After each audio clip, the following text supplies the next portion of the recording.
Alhamdulillahi Rabbil Alamin, wassalatu wassalamu ala ashrafil anbiya'i wal mursalin wa ala alihi wa ashabihi ajma'in.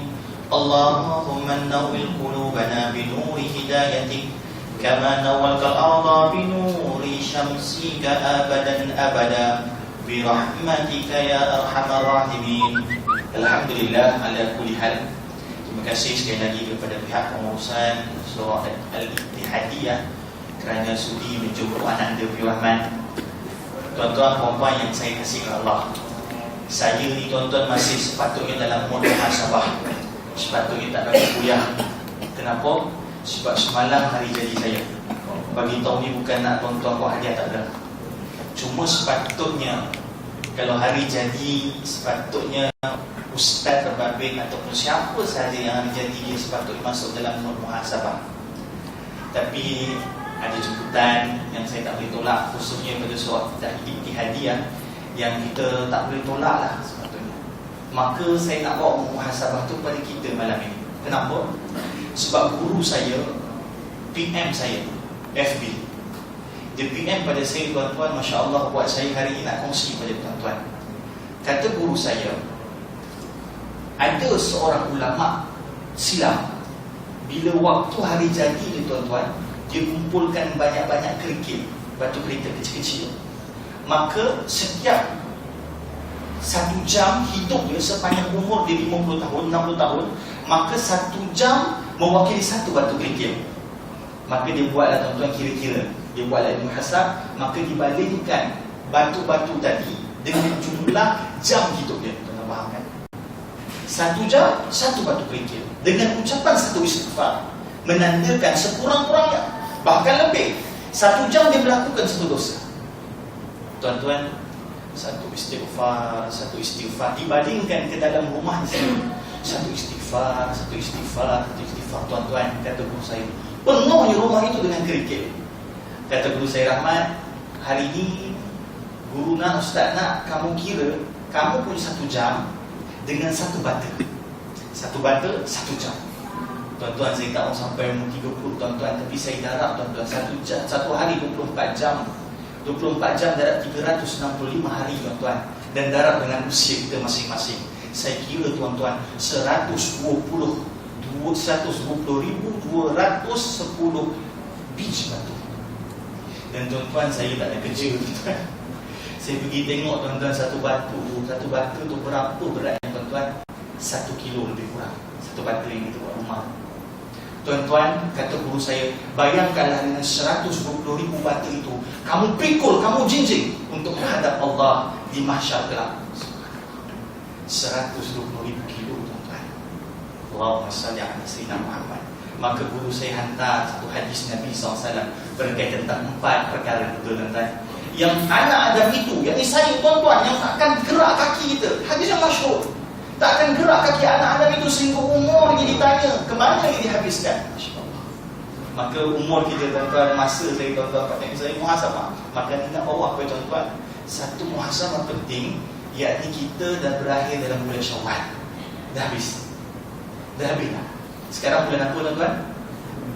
Saya berterima kasih tuan-tuan pada raihan tuan-tuan. Tuan-tuan tak apa hebat, saya tanya mana sekolah bulan apa dia? Diorang menyanyi tuan-tuan, Muharram, Safar, Rabiul Awwal, Rabiul Akhir. Alhamdulillah, Zulkaidah. Tapi saya tak nak fokus Zulkaidah, saya nak fokus Zulhijjah. Kenapa? Sebab ada benda yang saya nak sampaikan yang sepatutnya momentum ni kena mula pada sekarang. Tuan-tuan, kita kena faham, saya kena faham, kita semua kena merasai bahawa setiap bulan Islam dia ada satu event penting, satu tema tersendiri setiap bulan Islam.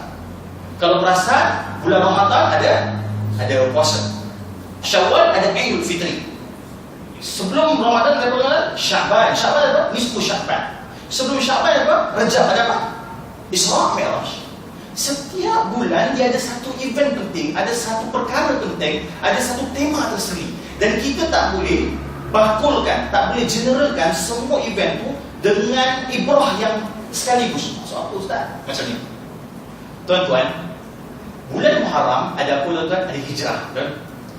Tapi hijrah walaupun Muharram kat depan, Cuma penting peristiwa hijrah tu, hijrah ni belakang sikit daripada peristiwa pada bulan Rajab, yang Isra Mi'raj. Dia ada pattern dia, ataupun kita kata ada timeline dia. Tuan-tuan, Isra Mi'raj dulu, baru hijrah.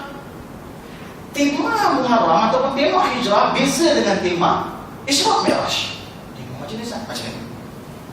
Tuan-tuan, Muharram ada hijrah, Rajab ada Isra Mi'raj. Isra Mi'raj, tuan-tuan, Nabi pergi ataupun Nabi bermusafir, Nabi berjalan daripada Mekah ke Masjidil Aqsa, naik apa, tuan-tuan? Buraq. Tapi hijrah, Nabi bergerak daripada Mekah ke Madinah yang jangka dia ataupun jaraknya lebih dekat daripada Mekah ke Masjidil Aqsa. Lagi dekat Mekah ke Madinah pada Mekah ke Aqsa. Tapi perjalanan Nabi ke Madinah pada Muharram, pada hijrah, adalah perjalanan yang sukar, yang sulit. Kalau kita dengar kan hijrah, cerita berkaitan dengan Abu Bakar As-Siddiq dengan Rasulullah, masuk dalam sebuah gua, lepas Abu Bakar As-Siddiq disengat dengan binatang yang berbisa. Perjalanan yang sangat sukar, Masya Allah, sehingga melibatkan anak Abu Bakar As-Siddiq. Sulit. Saya dan kita patut bertanya, kenapa Nabi tak guna keistimewaan yang sama pada bulan Rajab, yang Isra Mi'raj, Nabi guna Buraq? Kenapa Nabi tak guna Buraq yang sama pada hijrah? Sebab tema Isra Mi'raj adalah tema beriman dengan benda ghaib, nak uji keimanan. Tapi tema hijrah bukan tema itu semata-mata.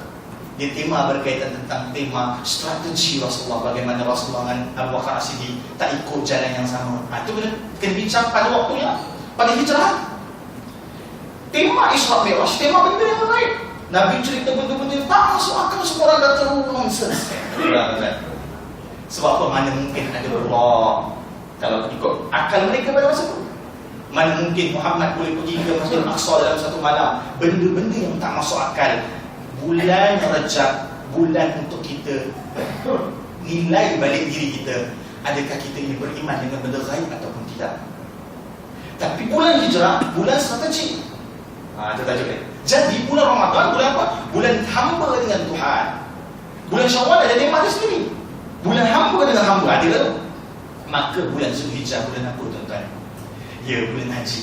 Tapi saya lebih suka, tuan-tuan, saya lah, tak ada masalah. Saya lebih suka bukan menamakan Zulhijjah itu bulan haji, walaupun hijrah bulan haji. Tapi sepatutnya, saya bukan, ni pendapat saya, yang saya hari ini suka untuk namakan bulan Zulhijjah adalah bulan Nabi Allah Ibrahim. Sebab pada korban, pada haji itu, semua ini berkaitan dengan Nabi Allah Ibrahim. Semua peristiwa penting dalam hijrah, dalam Zulhijjah, ada kaitan dengan Nabi Allah Ibrahim.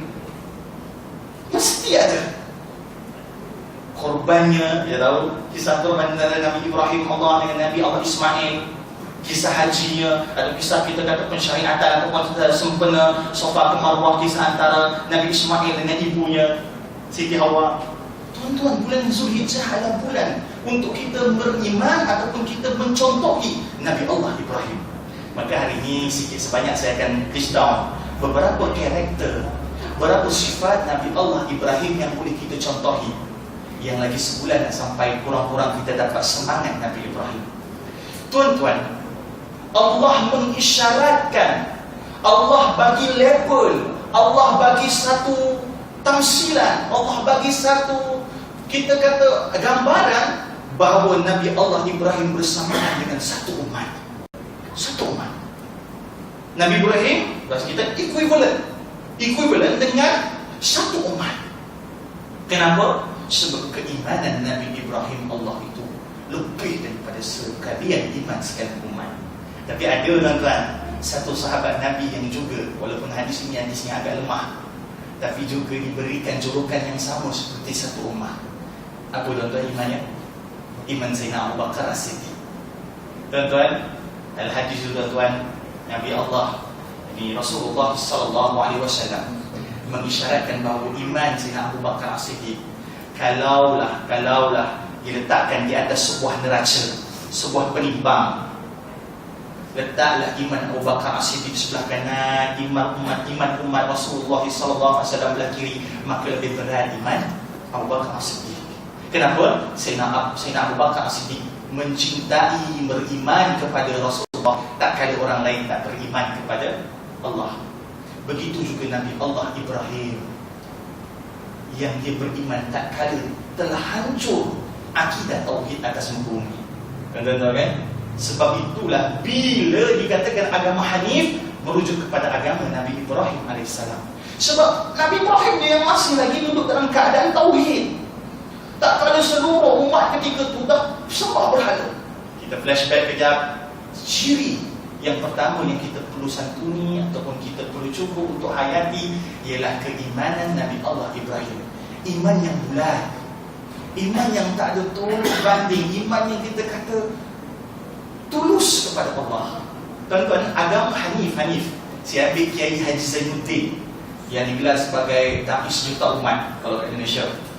Kiai Haji Zainuddin almarhum, subhanallah. Dia tuan-tuan bila dia cerita pasal Hanif, tuan-tuan, apa maksud Hanif kata dia? Hanif ni lembut. Agama yang lembut, agama yang kena dengan sanubari, agama yang mententeramkan jiwa. Ini agama Hanif, tuan-tuan. Maka mana-mana perkara yang kalau tuan-tuan nampak dalam norma masyarakat, tuan-tuan nampak dalam tingkah laku ustaz, tuan-tuan nampak dalam tingkah laku keluarga, yang dia ni perkara ni tak mengedapkan hati, maka itu bukan sebahagian pada agama Hanif. Contoh yang sekarang sedang melanda umat Islam Malaysia, khususnya saya sekali tengah melanda, kita suka sarkastik. Tuan-tuan, bila orang tak setuju, saya memang tolak tuan-tuan sarkasm. Troll, T-R-O-L-L. Kita ni tuan-tuan orang Melayu, tuan-tuan terkenal dengan kelembutan, kan? Tapi setiap pelanggan ni barangkali lah sebab ditekan, sebab kita hari ni berada dalam keadaan yang susah, kita mula kasar, tuan-tuan. Troll, tuan-tuan, saya rasa betul lah orang kata ini seni orang lama, tapi itu bukan troll. Contoh kata, kan dulu anak mak kita kalau anak tu nakal sikit, kita kata bertuah punya budak, sebenarnya maksudnya degil kan. Tapi itu bagi saya bukan sarkasm, tuan-tuan. Sarkastik, tuan-tuan, saya pergi cek dekat dalamnya Oxford University punya kampus. Sarkastik maksudnya melakukan sesuatu ejekan, atau kita sebut bahasa kita menganjing. Bahasa Indonesia memunjing. Kita menganjing sehingga orang yang kita menganjing, kita memunjing itu kita perolokkan, orang lain mentertawakan dia. Ini bukan Hanif, tuan-tuan. Contoh. Kan kita siap-siap sekarang saya duduk berjiran kan. Dulu duduk UKM, sekarang duduk luar lah kan. Tuan-tuan saja nak ambil feel berjiran, duduk berjiran, kita pun siap-siap duduk main kereta, enjin kereta. Tuan-tuan barangkali pernah lalui, tiba-tiba orang jiran sebelah rumah kata, nak pergi mana? Kita dalam hati kata, Puan Jom, aku nak pergi kerja lah, takkan masak. Kita pun jawab, makcik nak pergi masak. Tuan-tuan, ini bukan adab ataupun Hanif yang baik. Sebab apa? Sebab kita kena faham satu kelongsa ataupun satu teguran daripada Tuan Guru Harudin. Tuan Guru Harudin, tuan-tuan, dia kata apa, tuan-tuan? Apabila ada orang tegur kita, walaupun perkara tu kita tahu dan dia juga tahu. Contoh lagi sekali, hari raya hari tu, budak-budak sekarang, tuan-tuan, tu seronok, tuan-tuan, dalam Facebook. Kan makcik-makcik, tuan-tuan lah suka tanya kan, bila nak kahwin? Rahmat, bila nak kahwin? Jadi budak-budak ni stres. Oh no, dia stres. Baru tanya soalan kita stres, saya kata. Lembik, saya kata. Baru tanya soalan kita stres. Ya, tak stres. Benda ni kan, jodoh ni kan pada Allah. Jodoh ni kan pada takdir Allah. Nak je saya jawab apa kata? Kata budak-budak, ustaz, nak je saya jawab. Pakcik tanya saya jodoh saya bila. Pakcik tahu kan jodoh pada Allah? Tahu. Pakcik tahu kan maut pada Allah? Tahu. Pakcik bila nak mati? Kita ketawa, tuan-tuan, seronok. Pakcik berkata, yes. Itu bukan Hanif, tuan-tuan. Sebab apa? Sebab dalam Al-Quran rakamkan kisah perbualan, conversation di antara Nabi Allah Musa alaihissalam dengan Allah. Yang Allah dengan Nabi Musa ni, tuan-tuan, dia ada satu kelebihan, yang boleh cakap direct dengan Allah. Nabi Musa dia boleh cakap direct dengan Allah. Satu ketika Allah tanya Nabi Musa alaihissalam, ya Musa, apa kat tangan kau tu? Bahasa mudah dia, tuan-tuan, terjemahan saya. Apa kat tangan itu? Nabi Musa kan ke mana-mana bawa tongkat. Itu yang Nabi Musa punya mukjizat, baling tongkat jadi ular, ketuk tongkat ke laut terbelah, itu tongkat. Allah tanya, ya Musa, kat tangan kau tu apa? Tuan-tuan, Allah Maha mengetahui, Allah tahu yang di sebalik hati ataupun yang zahir. Allah tanya. Tak ada pun Nabi Musa jawab sarkastik, tuan-tuan. Nabi Musa jawab, tuan-tuan, wahai Allah, dekat tangan aku ni ada tongkat yang aku gunakan untuk urusan seharian aku mengepala, untuk aku melakukan urusan seharian aku.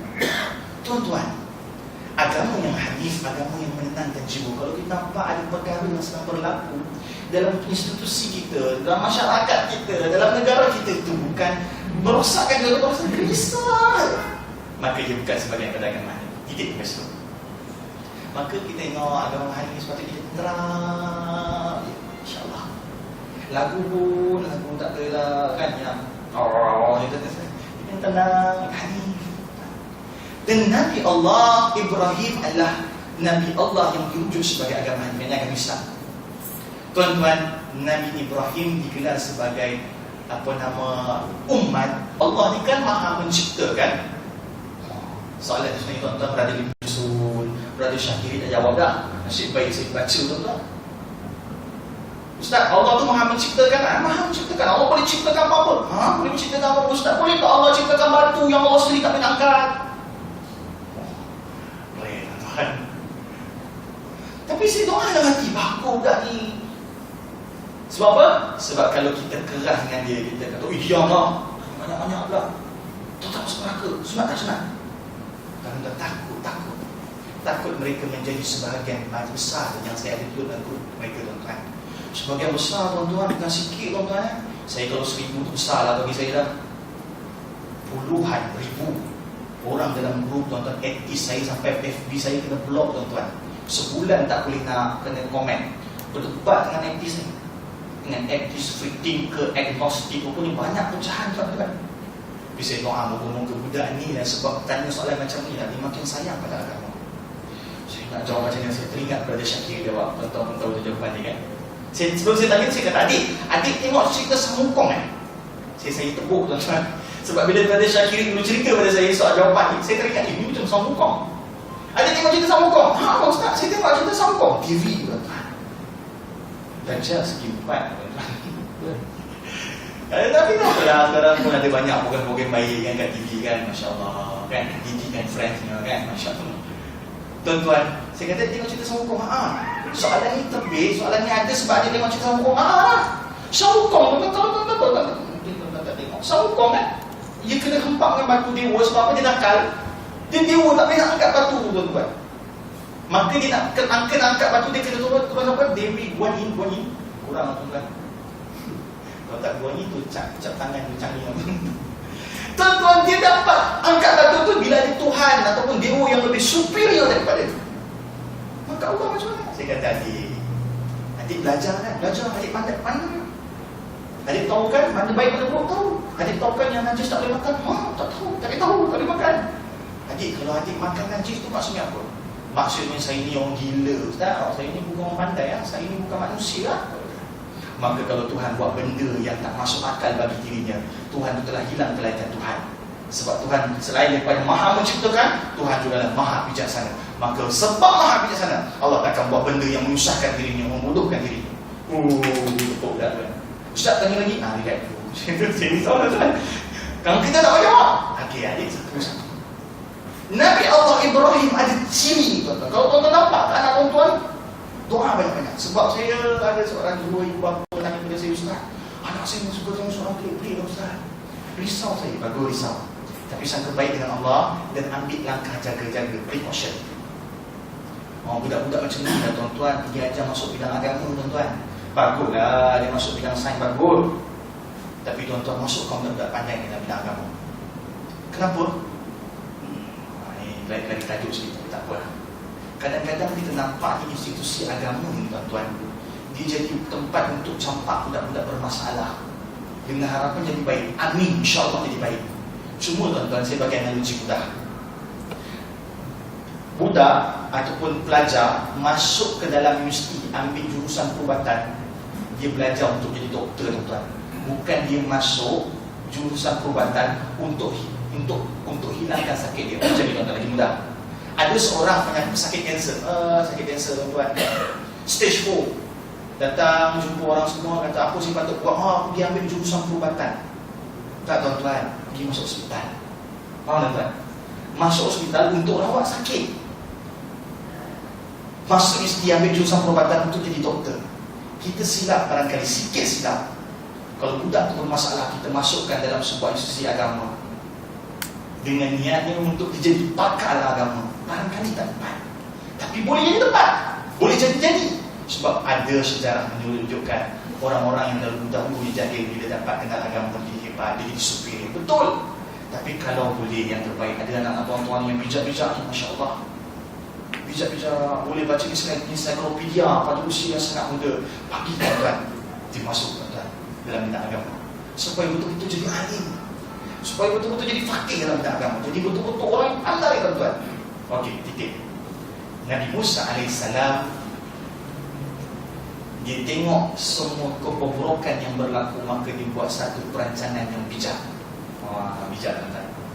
Tapi bijak kalau tak ada baik, maka jadi jahat tuan-tuan. Apa maksud Ustaz? Macam ni. Saya pergi ke Sudan 2 tahun lepas. Sudan ni tuan-tuan, dia Afrika. Orang yang kulit hitam, tapi baca bahasa pengantaranya mereka ni bahasa Arab. Bahkan lebih baik daripada Arab yang orang Arab. Arab mereka ni Arab yang masih terjaga. Sampai guru saya kata, kalau nak belajar bahasa Arab, duduk Sudan. Tuan-tuan, saya duduk Sudan tuan-tuan sebab pergi misi korban. Tahun ni saya ke Ethiopia, itu nanti belakang Sudan tuan-tuan. Masa tu saya jumpa budak-budak Sudan tuan-tuan. Budak-budak pada cakap bahasa Arab. Maka kita orang semua ni pun cerita sang kancil, cerita kebangsaan kita. Kami pun ada internet, kami tunjuk, ini kancil. Orang tu, tak tahu ni kancil, tak tahu wujud kancil. Tak apalah. Mereka pun tunjuk kharuf. Dia kata, kharuf ni ada tak dekat Malaysia? Tak ada. Kharuf ada kambing je. Kharuf ni lain pun ada kambing pun panjang. Pendek dengan cerita, kita kenalkan dia kancil, dia kenalkan kita kharuf. Dia duduk pegang kharuf, dia cakap, cerita lah, cerita kancil. Kita pun cerita sang kancil punya cerita panjang macam kancil panggil buaya beratur, kancil lompat, kancil sampai ke seberang sana. Bijak tak kancil? Tiba-tiba lontot dia kata, cerita apa ni? Tak sedap pun cerita kan? Dia kata, tunggu tak dengar. Dia kata, ya Ustaz, kancil jahat sebab dia tipu buaya. Jam tuan-tuan. Jam tuan-tuan. Tapi kancil, dia betul lah tuan-tuan, kancil jahat tipu buaya. Tapi dia kata, helah, tu helah. Helah. Imam Syafi'i ada ulas pasal helah, betul tuan-tuan. Tapi untuk kita fahamkan budak-budak ni, betul tak niat kancil tadi, niat baik ataupun dia sekadar nak mempuaskan diri? Maka orang jahat, kalau dia bijak, maka akan lahirlah lahir tuan-tuan, organized crime. Yang sekat CIA, FBI kan, CSI Miami tuan-tuan, organized crime. Yang jenayah terancam. Yang kita makin risau, bunuh potong separuh kaki masuk dalam sungai. Kisah almarhumah Susilawati, kita tak boleh lupa tuan-tuan. Pelakunya yang masuk dalam penjara kat Melaka tuan-tuan, seorang peguam jutawan. Sebab apa? Sebab yang membunuh ni bukan orang bodoh-bodoh tuan-tuan. Jadi kita harap anak kita bijak, insyaAllah amin. Tapi dia juga ada hati yang hanif baik. Nabi Allah Ibrahim, dia bijak. Maka hatinya baik. Dia buat apa tuan-tuan? Hari tu orang lebih kira kita kata ada satu pesta kerahian. Tuan-tuan dah tahu pesta ni. Semua orang berkumpul kat pesta tu. Tapi semua orang kumpul, tapi Nabi Ibrahim tak pergi. Nabi Ibrahim mula buat plot dia tuan-tuan. Yang tuan-tuan tahu, dia pecahkan semua berhala yang paling kecil, tinggallah berhala yang paling besar. Maka diletakkan kapak tu dekat berhala yang paling besar. Pendekkan cerita tuan-tuan, dia berdialog dengan kaum dia, membuatkan akal bergerak. Akal kaum dia mula bergerak, berfikir. Cuma kadang-kadang kita ni, saya tuan-tuan, kita dah tahu dah kebenaran, tapi kita deny. Yang Allah sebut dalam Quran, ciri ahli neraka, dia ada denial syndrome. Dia ada sindrom menafikan, sindrom menolak. Tahu tak? Kita ada, kita semua ada. Cuma siapa yang besar sindrom ni, kembaran kalian, kecenderungan untuk masuk neraka itu besar. Kenapa? Ambil kisah Imam Malik rahimahullah. Kisah ni masyhur tuan-tuan. Imam Malik tuan-tuan, dia jumpa seorang budak kecil kan, pakai tompah, ketuk-ketak. Imam Malik kata, wahai budak, hati-hati pakai tompah, aku risau kau tergelincir. Budak tadi tuan-tuan ada adab. Budak ada adab, Masya Allah. InsyaAllah moga anak kita ada adab. Dia kata, wahai pakcik, siapa pakcik? Terima kasih lah tegur saya. Imam Malik kata aku ni Imam Malik. Dia bagi tahu tuan, Imam Malik bagi tahu dia imam tu bukan nak bangga tuan, nak bagi mudah budak pecah. Macam saya contoh, macam kenal lah. View Rahmat, bukan nak view. Lebih mudah pecah pada orang tu tertanya-tanya kan. Imam Malik kata aku Imam Malik. Budak tu kata Masya Allah, aku jumpa dengan imam yang masyhur, imam yang hebat, Hujjatul Islam, Imam Malik. Dia kata, wah imam, aku nak pesan perkara pada kau. Apa dia? Kalau kau pesan pada aku hati-hati pakai terompah, takut aku tergelincir. Aku pula nak pesan hati-hati kau pakai title imam. Sebab aku takut kau tergelincir seperti mana aku tergelincir memakai terompah, tapi kau tergelincir ke dalam api neraka kerana riya kepada Allah. Subhanallah. Kalau Nabi nak makan Imam Malik tuan-tuan, dia ada denial syndrome. Dia kata hamudahnya. Dah. Imam Malik begini setiap detik tarbiyah daripada Allah. Yang kita akan masuk lagi. Tarbiyah kepada Allah. Kita kadang-kadang kita tak tahu mana didikan Allah. Sebenarnya didikan Allah berlangsung walaupun bukan melalui kalam Allah, melalui kawan-kawan kita, melalui kucing, melalui kehidupan seharian kita. Betul tak? Betul. Cuma kadang ni kita deny. Datang pengemis, hilang seliput. Oi, kau ajar tak biar orang tak ajar dengan solat. Macam-macam lagi tidak lagi itu dah. Kita pergi balik kisah Nabi Allah Ibrahim. Jadi berlaku dah dialog tuan-tuan, dialog antara Nabi Ibrahim dengan kaum dia. Maka Nabi Ibrahim kata, kau tak tengok ke siapa yang pegang senjata itu berhala yang paling besar. Kaum dia kata, mana mungkin dia boleh bergerak. Dan tergerak katakan. Tapi tertutup hati mereka. Mereka jatuhkan hukuman kepada Nabi Ibrahim, bakar ke dalam api, tuan-tuan kan. Sehingga kan Imam At-Tabarani dia mengatakan apa? Ketika tu semua orang punya geram dengan Nabi Ibrahim, sehingga kan didaptalkan ada seorang makcik. Dia kata apa tuan-tuan, orang buat perempuan tu? Dia kata apa? Kalaulah aku sembuh, dia sakit, makcik dia sakit. Kalaulah aku sihat, aku sendiri akan memikul kayu-kayu untuk pergi membakar Ibrahim kerana dia celaka. Dan telah melakukan kerosakan kepada masyarakat. Makcik yang sakit ni punya cita-cita tuan-tuan. Sakit makcik dia. Ada pula sampai semua orang bertolong-tolongan. Bukan bina takwa tuan-tuan. Dia orang bertolong-tolongan untuk apa? Untuk cari kayu-kayu membakar Nabi Allah Ibrahim.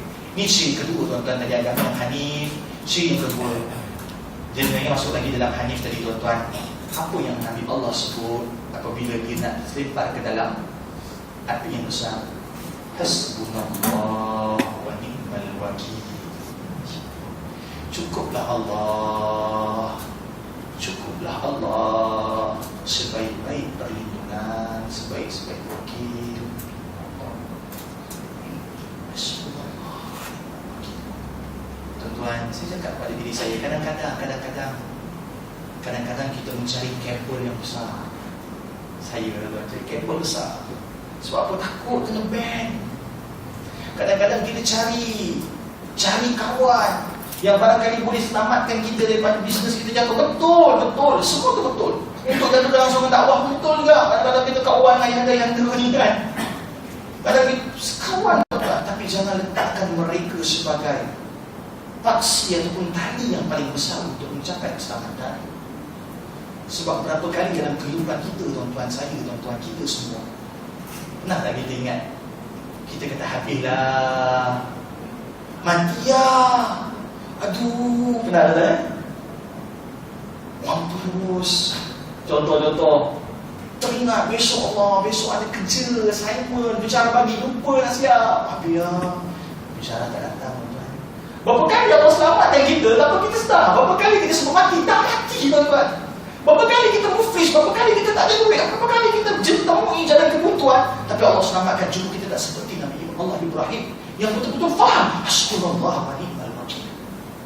Sentiasalah tuan-tuan mudah-mudahan bulan yang pasrah Nabi Allah Ibrahim kepada Allah ini hanya maka Allah selamatkan dengan menyejukkan Nabi. Subhanallah.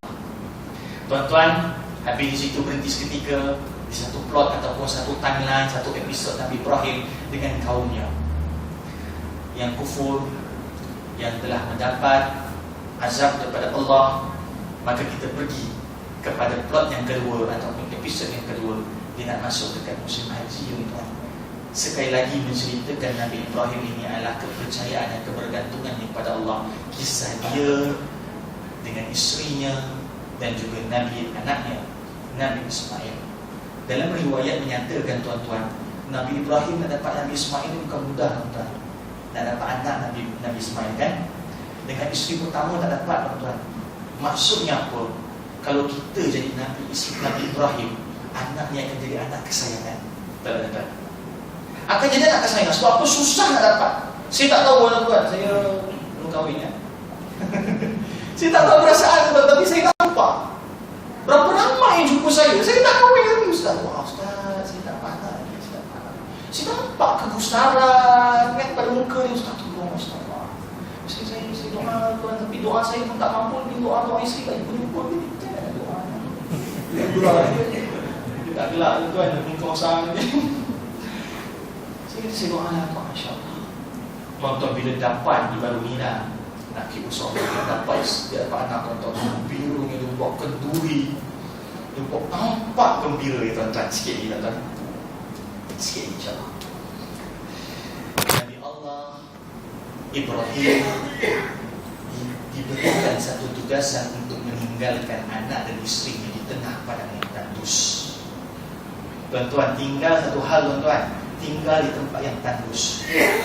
Kata guru kita Ustaz Asy'ari, dia kata apa? Tapi Nabi Allah Ibrahim tahu yang Allah punya perancangan sebaik-baik perancangan. Sebaik-baik perancangan. Macam kita faham, tuan, sebaik-baik perancangan. Tuan-tuan, cerita pasal sebaik-baik perancangan, tuan-tuan, saya nak cerita pengalaman peribadi ya, tuan-tuan. Peribadi. Kami, tuan-tuan, pergi mission lah. Saya suka pergi misi. Tuan-tuan nampak saya dekat banyak TV, tapi saya jarang kuliah dekat masjid-masjid ni. Malu, tuan-tuan, malu aja. Saya tahu ada orang hebat lagi, doktor, profesor. Macam itu saya ceramah Allah, timbalan mufti depan saya. Malunya. Jadi saya suka apa, tak apalah kat TV, tak apalah. Tapi pergi mission. Pergi mission, tuan-tuan, dalam lambat, tuan-tuan. Lambat kejap train, tuan-tuan. Lambat kejap train. Habis kami maki orang yang lambat, tuan-tuan. Kau lagi lambat, tengok train terlepas. Tuan-tuan, dapat makluman, tuan-tuan, train ni, tuan-tuan, boleh, tuan-tuan. Semua peluk kawan yang tu maki, tuan-tuan. Sebab dia lambat, sebab apa lambat, lambat. Alhamdulillah. Bukan saya, tapi tuan-tuan pun ada kan kisah masing-masing yang perancangan Allah itu baik-baik. Maka kerana peninggalan Nabi Allah pada isterinya dan anaknya Nabi Ismail, maka tempat itu dibuka. Tuan-tuan tahu kan sejarah Makkah Al-Mukarramah dibuka sebab jumpanya air Zam-Zam. Sekali lagi dia masih masuk dalam tajuk kebergantungan pada Allah Subhanahu wa ni'mal wakil. Saya nak pergi plot yang ketiga, tuan-tuan. Plot korban, tuan-tuan, pendek sikit, tuan-tuan. Korban. Tuan-tuan, kata guru saya, tak ada orang boleh kalahkan besarnya korban Nabi Allah Ibrahim melainkan para sahabat Nabi dan Nabi. Itu kita punya benchmark. Tapi tuan-tuan, Nabi Ibrahim ni korban, tak ada orang boleh lawan, tuan-tuan. Tak ada orang boleh challenge, tuan-tuan. Kan kita kata, kita contohi Nabi Allah Ibrahim ni korban gereja, tak korban 12-13 September tahun ni. Tuan-tuan, kita contohnya bukan nak condemn lah, untuk kita muhasabah. Kononnya kita nak korbankan juga harta kita. Tapi berapa ringgit sangat, tuan-tuan? Kalau RM700, tuan-tuan, bukan nak suruh kita buat mahal-mahal, tak, untuk kita muhasabah. Bukan maksudnya kita pergi cari lembu RM7,000, tak. Nak maksudnya ada benda lain kita kena korban selain pada hari korban. Yang Nabi Allah Ibrahim korbankan, diminta dikorbankan anak yang tersayang, tuan-tuan. Anak yang tersayang. Tapi anak juga, tuan-tuan, wah, anak yang patuh, anak yang taat. Sebab apa? Ini saya nak pergi plot tu lagi. Tuan-tuan, ada seorang makcik jumpa saya, dia kata, Ustaz orang mana? Saya orang KL, tuan-tuan, Segambut. Sekarang dah pindah dekat dengan Elmina. Saya duduk pagi lah, dan alang-alang tu sini balik rumah lah terus, insyaAllah. Saya terima kasih lah kepada Indah Hadiah sebab jemput saya, sebab saya boleh balik rumah. Tuan-tuan, saya duduk Segambut dulu. Bukan dulu, 20 tahun saya duduk Segambut dengan mak saya semula. Saya duduk KL, tuan-tuan. Kita faham, KL confirm Melainkan tuan-tuan kan, ada yang kaya raya sikit ataupun ada berharta sikit, confirm ibu bapa kena bekerja ke. Jadi tak ada masa kualiti, yang tak ada masa bersama dengan anak-anak. Maka makcik tu kata, Ustaz, orang KL ayah kerja-kerja, mak kerja-kerja. Ustaz, macam mana ayah Ustaz? Boleh rapat nama, tak ada masa Ustaz. Saya kata, saya tak nak cerita diri saya nak cerita kisah Nabi Allah Ibrahim dan Nabi Allah Ismail. Kisah ni tuan-tuan, satu hari Nabi Ibrahim balik, saya dapat kisah pada Ustaz Asrizal, saya nakal itu Ustaz Asrizal, tuan-tuan. Nabi Ibrahim balik dia tahu ni rumah Nabi Ismail. Dia ketuk pintu. Keluar perempuan. Hai. Kenapa? Siapa perempuan ni? Nabi Ibrahim tanya, kau siapa? Aku ni isteri kepada Ismail, Nabi Ismail. Rupanya Nabi Ibrahim lama dia musafir, lama dia tak ada rumah, lama dia tak outstation. Dia tak tahu bini dia kahwin, bini anak dia kahwin, tuan-tuan. Dia tak tahu yang dia ada menantu, tuan-tuan. Tak ada lagi kita yang lama outstation macam Nabi Ibrahim. Tapi habis Nabi Ibrahim tengok perempuan ni ada something wrong. Zaman tu tuan-tuan, jangan sama dengan syariat Nabi Allah Muhammad, lainnya syariat. Sepatutnya zaman tu kena jemput orang yang musafir ni ataupun raikan dia, bagi minum ke bagi makan dia, sama dengan syariat kita kena raikan tamu. Cuma perempuan ni tak layan, tuan-tuan. Lagi-lagi bangsa Arab ni pantang, tuan-tuan, tak layan sungguh-sungguh. Kami di Sudan, tuan-tuan, Masya Allah, mereka layan kami, tuan-tuan, keluarkan semua yang ada. Dia tak bagi kami makan roti keras, tuan-tuan. Dia bagi kita makan roti lembut, tuan-tuan. Dia makan roti keras. Saya pelik tak perlu keras, saya makan roti. Saya makan, tuan-tuan, batu, tuan-tuan, roti. Masa makan tu teringat Sayyidina Umar Al-Khattab, diriwayatkan Sayyidina Umar tak nak makan sebagai seorang pemimpin, dia cari roti paling murah. Saya try makan, ya Allah, batu dia makan. Tapi dia bagi itu roti yang lembut, tuan-tuan. Tapi tuan-tuan, tapi lagi tuan-tuan, perempuan tu, yang isteri kepada Nabi Ismail lain tak acung kepada orang tua dekat depan, sebab dia pun tak tahu zaman tak ada WhatsApp. Tuan-tuan, dia layan acung kata Nabi Ibrahim kata, tak apalah, aku nak pergi berjalan sebelum, tuan-tuan. Lebih kurang, tuan-tuan, duduk bangi, tuan-tuan. Dan singgah kejap hadiah balik kejap rumah, dibalik lagi, tuan-tuan. Dia cakap apa kepada perempuan tu? Kirim salam, lebih kurang. Kirim salam kepada Nabi Ismail. Kepada Ismail, ni aku nak pesan tu benda, tolong tukar pintu rumah dia. Perempuan ni bertukar, tukar pintu rumah. Nabi Ibrahim balik, Nabi Ismail balik ketika tu. Perempuan tu menjadi baik kan, kat suami dia, Masya Allah, layan suami. Baguslah. Abang. Lebih kurang tuan-tuan maksudnya. Banyak kurang lah, banyak lebih lah. Abang. Tak ada orang tua tak, orang gila kan. Dia ada pesan pada kau. Nabi Ismail agak. Dia pesan pada kau, tolong tukar pintu rumah. Pintu, okey. Nabi Ismail kata apa? Aku ceraikan kau wahai isteri. Allah. Tuan-tuan jangan samakan, saya ulangi, jangan samakan syariat sekarang. Syariat sekarang jangan jahatnya Nabi Ismail ceraikan bini dia. Fokusnya lain. Tu tepi. Fokusnya adalah bagaimana seorang anak yang jarang jumpa ayah dia boleh taat perintah ayah dia. Dia boleh tahu yang ini adalah pesanan ayah dia. Dia boleh tahu bahawa ini betul-betul pada ayah dia. Yang kita hari ini sebagai seorang ibu bapa, anak-anak, saya faham, saya pun ada keluarga, cuma kadang-kadang tak nampak chemistry. Tak boleh nak tepuk, tak boleh nak teka. Apa ayah dia minat? Ayah dia tengah marah ke? Kan? Kadang mak, kalau call kan, dia cakap kawan saya duduk serumah, mak dia call, mak dia tanya, apa nama abang sibuk ke Sabtu ni kan? Sibuk, kenapa mak? Tak ada apa-apa. Saya kata, kalau kau faham mak kau suruh balik kat tu. Kadang chemistry tak ada, tuan. Tapi soalan besar, kenapa Nabi Ibrahim dengan Nabi Ismail yang jarang ada masa bersama, tapi boleh patuh, boleh jadi anak soleh? Sebab tuan-tuan, Nabi Ibrahim dengan Nabi Ismail, mereka bukan kuantiti, tapi quality time. Quality time. Tuan-tuan, ayah saya pun sibuk, tuan-tuan. Jarang berdebat, tapi saya perasan ayah saya ada quality time dengan saya. Apa boleh kita, tuan-tuan? Dibawa saya, tuan-tuan, pergi masjid India, tuan-tuan, jahat, tuan-tuan, keram. Boleh pergi masjid India, tuan-tuan, dia bagi ni pen satu bekas, satu kotak. Kalau belikan main banyak-banyak, satu batang. Dia kata, anak bang, ambil pen ni, pergi jual. Saya masih 12 tahun disuruh jual tuan, tapi itu quality time tuan, berbekas sampai sekarang. Daripada seorang anak masuk ayah 12 jam duduk depan TV. Ya, untung saya habis tuan. Kalau tak habis tak dapat untung, tak payah. Saya jual. Kau mungkin tuan-tuan tuan bilang tak beli dengan saya. Jual. Tapi tuan-tuan dia develop saya punya keyakinan diri. Dengan sistem tu, dengan aktiviti bersama tu develop. Saya develop, saya boleh bercakap dengan orang ramai.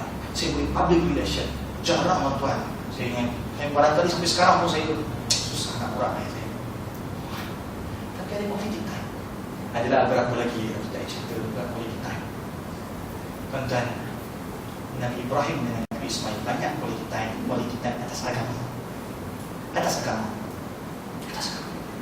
Bawa anak-anak kan? Biar bawa anak-anak. Ya, satu pergi masjid, satu jadi JK masjid. Bagi tanggungjawab macam mana saya bagi adik saya tanggungjawab malam ni tuan-tuan tak keluar pada muka dia kan. Ini quality time saya dengan dia. Tuan-tuan cukup sekadar ini tuan-tuan.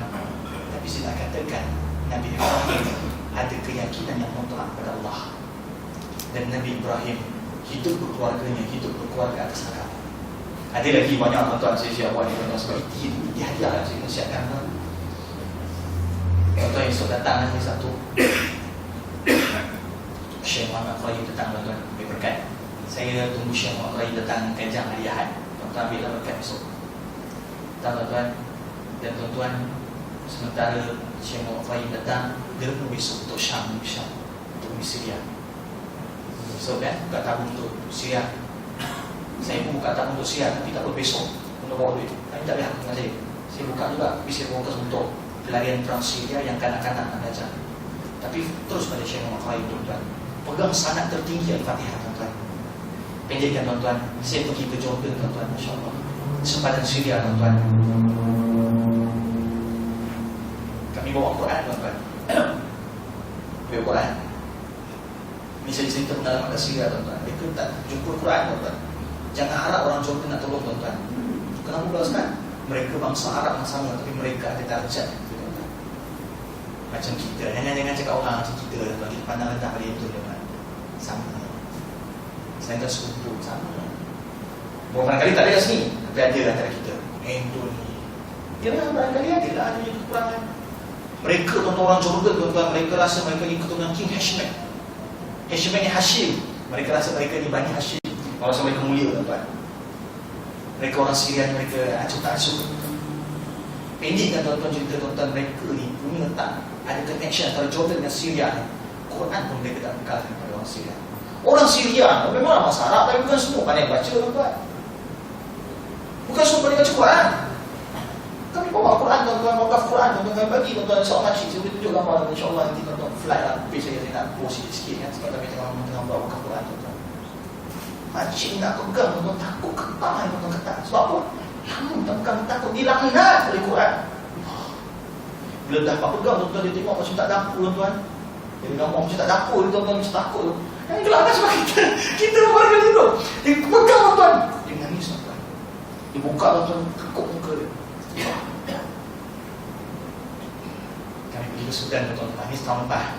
Tahun lepas ke Syria, ke Jordan. 2 tahun lepas saya ke Sudan, Afrika. Budak-budak ni tuan-tuan hafaz Quran, tuan-tuan tu dia akan kayu.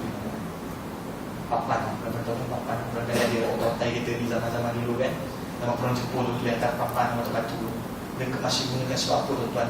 Nak dapatkan Al-Quran tuan-tuan kena pergi 600 km jauh.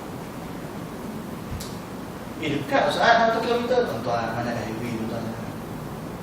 Satu lagi tuan-tuan, duit mereka tuan-tuan kecil. Maka tuan-tuan, kat luar tu saya ada quality time adik saya suruh tu buka tuan-tuan kaunter wakaf Quran. Tapi ini fokus untuk Afrika, bukan untuk Syria. Sebab insyaAllah saya niat tuan-tuan nak pergi ke Ethiopia, Afrika juga, Afrika ni terluas kan? Wakaf Quran tuan-tuan, senaskah RM30. Naskah Quran kami yang kami bagi 2 tahun lepas tuan-tuan, mereka gili-gili pakai tuan-tuan minai. Maksudnya apa? Wakaf Quran kita datang sana tak macam wakaf Quran kita kat masjid lah. Yang cantik, Masya Allah. Minai tuan-tuan pakai gili-gili. Bukan lah, konyak tak. Kalau boleh minai tak. Ada orang kata, ustaz bawa lah yang banyak-banyak ni. Tuan-tuan, kalau boleh kos sebentar saya bawa, tuan-tuan, saya curi je macam-macam ni. Tapi kos semakin mahal. Maka ada RM30 kat luar, tuan-tuan. Saya bagi tahu awal, RM5. Saya tak nak tuan-tuan nak ingat saya ambil duit tak. RM5 tu sebenarnya RM25. RM5 kami nak buat konsentrasi sebab sampai sekarang ni saya tak sempat. Bukan tak sempat. Nak print pamphlet tuan-tuan tak ada duit, tuan-tuan. Duit ceramah tuan-tuan, janganlah tuan-tuan. Ceramah, saya tak tahu malam dia duit ceramah tu. Tapi tuan-tuan, RM5 saya beritahu awal untuk kami buat pamphlet, kami nak buat sikit lah tuan-tuan ya. Pengurusan sikit, apa semua. Upah designer sikit, tahu ada yang designer free semua. Tapi untuk pengurusan, lebih Allah saya janji, lebih. Kita hantar tu sekarang rumah, insyaAllah. Tuan-tuan ada wakaf Quran RM30, RM20, RM20 sebenarnya. RM25 kalau tuan-tuan online tuan-tuan. Kalau ni macam ni kan, pos sikit tuan-tuan. Banyak lah Ustaz makan RM5, insyaAllah Allah saya tak ambil. Satu. Kedua, juga ada korban di Afrika. RM360 tu bagian. Kambing saya lupa, kambing umur 400 lebih. Nak buat kat Malaysia silakan. Cuma cadangan. Cukup sekadar tuan-tuan insyaAllah. Moga-moga Allah ampunkan dosa saya dan tuan-tuan. Kita ngobrolasi dengan tasbih kafar dan salat masuk. Subhanakallahumma wa bihamdika asyhadu an la ilaha illa anta astaghfiruka wa atubu ilaik. Wal 'asri innal insana lafi khusr illa alladhina amanu wa 'amilus salihati wa tawassaw bil haqq wa tawassaw bis sabr. Assalamu alaikum warahmatullahi wabarakatuh.